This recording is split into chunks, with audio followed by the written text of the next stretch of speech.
খুবাইব রাদিয়াল্লাহু আনহু, ইসলামের জন্য তাকে দায়ী করে পাঠানো হয়। রাজি নামক একটা জায়গায় কাফেররা তাকে ধরে ফেলে এবং তাকে শুল দণ্ড দিয়ে হত্যা করে।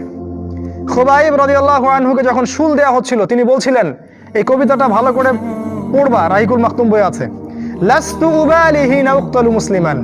তাকে যখন শুল দণ্ড দেওয়া হচ্ছে, শুল দণ্ড মানে বোঝো, পিছন দিয়ে মানে লৌহ দণ্ড প্রবেশ করিয়ে মাথা দিয়ে বের করে দিত, কঠিন দণ্ড, একটা ফাঁসি টাসির চেয়েও ভয়ঙ্কর।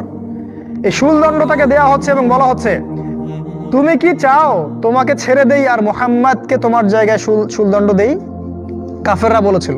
আর এই যুবক বলেছিলেন যে আমার জীবনের বিনিময়ে নবীর একটা চুলের আঘাত পাক, সেটাও আমি চাই না। দোয়া করছে, আল্লাহ আমার মৃত্যুর সংবাদটা নবীকে পৌঁছে দিও। আল্লাহ পাক সেটা পৌঁছে দিলেন। রাসূল মদিনা থেকে খবর পেয়ে গেলেন যে খুবাইবকে হত্যা করা হয়েছে। তিনি তখন কবিতা আবৃত্তি করছিলেন যে লাস্তু উবালি হিনা উক্তালু মুসলিমান, আমি কোনো পরোয়াই করি না যখন আমাকে মুসলিম হিসেবে হত্যা করা হচ্ছে। আলা আই জামিন কানা লিল্লাহি মাসরাই, আমাকে যেদিকেই পাশ ফেরানো হোক না কেন সেটা আল্লাহর জন্যই।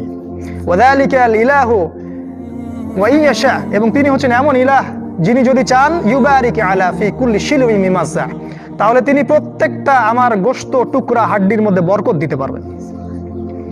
এই কবিতা বলতে বলতে তার জান চলে যায়। এই যে তোমার আদর্শ,